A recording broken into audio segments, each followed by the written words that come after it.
Hello दोस्तों, आपका स्वागत है डियर टीचर यूट्यूब चैनल पर। आज हम देखेंगे बीएड प्रथम सेमेस्टर के प्रोजेक्ट फाइल, जिसमें टॉपिक है समय सारणी तथा अनुशासन। सबसे पहले हम इसका इंडेक्स देखते हैं, इंडेक्स में क्या क्या लिखना है। आइए देखते हैं समय सारणी।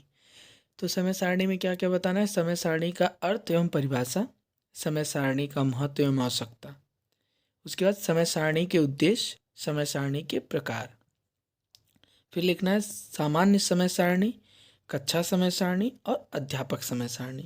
मतलब प्रकार में 3 प्रकार के समय सारणी बनाई गई है। एक सामान्य समय सारणी है, दूसरा कक्षा समय सारणी है और तीसरा अध्यापक समय सारणी है। अब अनुशासन का भी इंडेक्स देख लेते हैं यहीं पर कि अनुशासन में क्या क्या लिखना। अनुशासन का अर्थ एवं परिभाषा, अनुशासन के लक्ष्य एवं उद्देश्य, अनुशासन के प्रकार, फिर अनुशासन को प्रभावित करने वाले कारक, कारण क्या क्या हो सकते हैं, औपचारिक कारक बताने हैं और अनौपचारिक कारक बताने हैं, फिर अनुशासन की आवश्यकता और महत्व को बताना है। तो चलिए हम फाइल को देखते हैं, स्टार्ट करते हैं। समय सारणी का अर्थ एवं परिभाषा। समय सारणी की अर्थ एवं परिभाषा। अर्थ देखिए ऐसे मैंने लिखा हुआ है और परिभाषा में पढ़ के बता देता हूँ। एस.एन. मुखर्जी के अनुसार समय तालिका महत्वपूर्ण है क्योंकि यह एक ऐसा दर्पण है जो समस्त कार्यक्रमों को संयतता के साथ प्रतिबिंबित करता है। समय तालिका महत्वपूर्ण है क्योंकि यह एक दर्पण है जो समस्त कार्यक्रमों को संयतता के साथ प्रतिबिंबित करता है। ये किसके अनुसार है? एस.एन. मुखर्जी के अनुसार। परिभाषा लिख लेंगे, फिर उसके बाद देखिए ये कुछ पॉइंट लिखे हैं समय सारणी के बारे में। समय तालिका से मिलने वाली सूचनाएं प्राप्त होती हैं। क्या क्या सूचनाएं प्राप्त होती हैं उसको लिखा गया है। अब समय सारणी को देखिए, बताया गया है कि समय सारणी विद्यालय की दूसरी घड़ी है। देखिए डॉक्टर जसवंत सिंह के अनुसार समय सूची विद्यालय का स्पार्क प्लग है जो स्कूल के विभिन्न कार्यों तथा कार्यक्रमों को संचालित करता है। अतः समय सारणी विद्यालय का दर्पण है जिसे स्कूल की शिक्षा योजना प्रतिबिंबित होती है। आगे चलते हैं, देखते हैं समय सारणी का महत्व एवं आवश्यकता। पहला पॉइंट क्या हमने लिखा है, विद्यालय की दूसरी घड़ी है। और यहाँ अव्यवस्थित रहेगा, व्यवस्थित नहीं, अव्यवस्थित कार्यों को निश्चित करता है। ठीक है, अब आगे चलते हैं, देखते हैं तीसरा पॉइंट क्या है, छात्रों में अध्ययन के प्रति उत्साह। चौथा, समय तथा ऊर्जा की बचत। पांचवा, कार्य कुशलता में वृद्धि। ठीक है, अब देखते हैं छठवां क्या लिखा गया है, प्रत्येक विषय एवं क्रिया पर यथेष्ट ध्यान। मतलब एक एकीकृत जो ध्यान होता है, मतलब एक समय में एक विषय पर ध्यान देना। तो ये उसी से होगा, समय सारणी से। और सातवां पॉइंट क्या है, नैतिक मूल्यों का विकास। आठवां, विद्यालय जीवन में व्यवस्था तथा अनुशासन। नौवां पॉइंट है मनोवैज्ञानिक महत्व। समय सारणी का मनोवैज्ञानिक महत्व भी बहुत ज़्यादा होता है। समय सारणी अगर निश्चित है तो सारी चीज़ें निश्चित चलती रहती हैं। अब देखिए समय सारणी के उद्देश्य क्या क्या होते हैं। समय सारणी के प्रमुख उद्देश्य निम्नलिखित हैं, जिसे आप लिख लेंगे। 6 पॉइंट हमने लिखे हुए हैं, 6 पॉइंट आप लिख लेंगे। पहला पॉइंट जैसे मैंने लिखा है कि विद्यालय के निरीक्षण कार्यों को प्रधानाध्यापक द्वारा सुगम बनाना। अब आगे चलते हैं और देखिए समय सारणी के प्रकार। समय सारणी के प्रकार, शैक्षिक गतिविधियों के साथ साथ विद्यालय में अन्य क्रियाएं भी चलती रहती हैं। अतः विद्यालय को विभिन्न क्रियाओं को सुनिश्चित रूप से चलाने के लिए अलग अलग समय सारणी बनाई जाती है। समय सारणी के निम्न प्रकार की हो सकती है, सामान्य समय सारणी, कक्षा समय सारणी, संपूर्ण विद्यालय हेतु एक सुसंगठित समय सारणी, शिक्षक संबंधित समय सारणी, खेल संबंधित समय सारणी, अवकाश निर्देशन युक्त समय सारणी, और भी कई प्रकार हैं। अब इसमें हमने 3 प्रकार की समय सारणी बनाई है। पहला देखिए जो है ये समय सारणी है, थोड़ी अच्छे से दिख नहीं रहा है, लेकिन आप ये समझ लीजिए ये सामान्य समय सारणी है, संयुक्त समय सारणी। अब आगे चलते हैं, अब इसके बारे में लिख देंगे, सामान्य समय सारणी के बारे में लिख लेंगे। सामान्य समय सारणी के बारे में लिखेंगे। अब अगला है, देखिए ये कक्षा समय सारणी है। इसे ये अच्छे से दिखाई भी दे रहा है। इसमें देखिए मैंने पहले कक्षा लिखा है, कक्षा लिखा है और यहाँ पर देखिए मैंने 6th 7th और 8th 3 कक्षाओं का इसमें विवरण दिया है कि कौन से समय में कौन सा विषय पढ़ाया जाएगा। इसमें टीचर के नाम का उल्लेख नहीं हुआ है, केवल विषय के नाम लिखे गए हैं। अब आगे चलते हैं।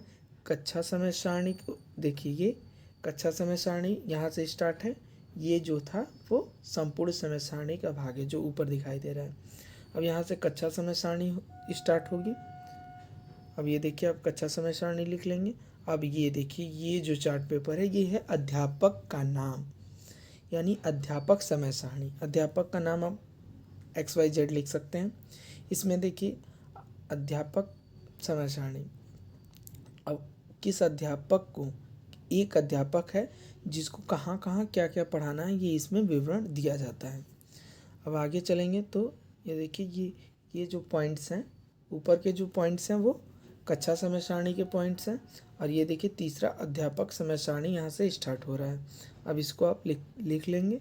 उसके बाद देखिए अध्यापक समय सारणी के प्रतिलिपि।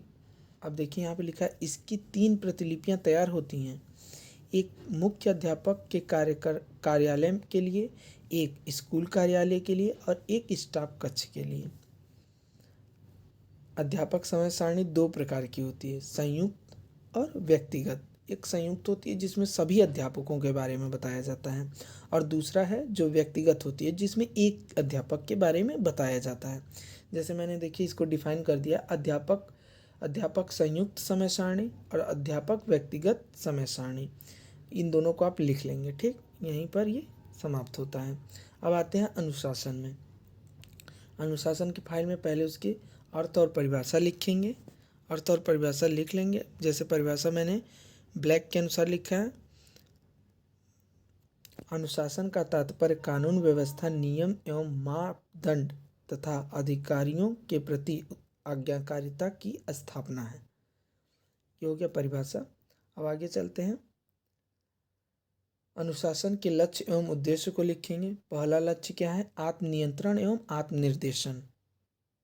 अब देखिए एलिस के अनुसार बाबू के अनुशासन प्रशिक्षण का उद्देश्य व्यक्ति द्वारा सामाजिक आत्मनियंत्रण है। और दूसरा पॉइंट क्या है लक्ष्य एवं उद्देश्य में, प्रजातंत्रात्मक मनोवृत्ति का विकास। तीसरा पॉइंट व्यवहार संबंधी समस्याओं का निवारण। चौथा पॉइंट छात्रों में उत्तम आचरण उत्पन्न करना, मतलब छात्रों का जो आचरण है उसमें सुधार करना। ये होता है अनुशासन में। औपचारिक मानसिक अनुशासन। छठवां पॉइंट क्या है, छात्रों को समायोजन में सहयोग करना, छात्रों को समायोजन में सहयोग करना। अनुशासन के प्रकार लिख लेंगे, प्राकृतिक अनुशासन, फिर देखिए आधिकारिक अनुशासन, व्यक्तिक अनुशासन, सामाजिक अनुशासन। अब देखिए अनुशासन को प्रभावित करने वाले कारक औपचारिक और अनौपचारिक होते हैं, 2 प्रकार के होते हैं। पहले देखिए औपचारिक को डिफाइन किया गया है। अब औपचारिक में क्या क्या आता है, पाठ्यचर्या, शिक्षक के शील गुण, अध्यापन विधि, पर्यवेक्षण, पाठ्यपुस्तक। अब देखिए अनौपचारिक कारक आ गया। अनौपचारिक कारक में पारिवारिक वातावरण।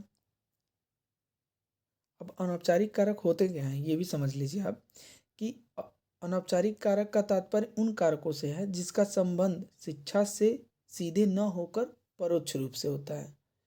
मतलब ये शिक्षा से इनका उतना जुड़ाव नहीं होता है। जैसे विद्यालय और पाठ्यचर्या या शिक्षक का जो होता है वो शिक्षा से सीधे संबंध होता है, और पारिवारिक वातावरण का शिक्षा से ज़्यादा संबंध नहीं होता है, लेकिन ये परोक्ष रूप से प्रभावित करता है।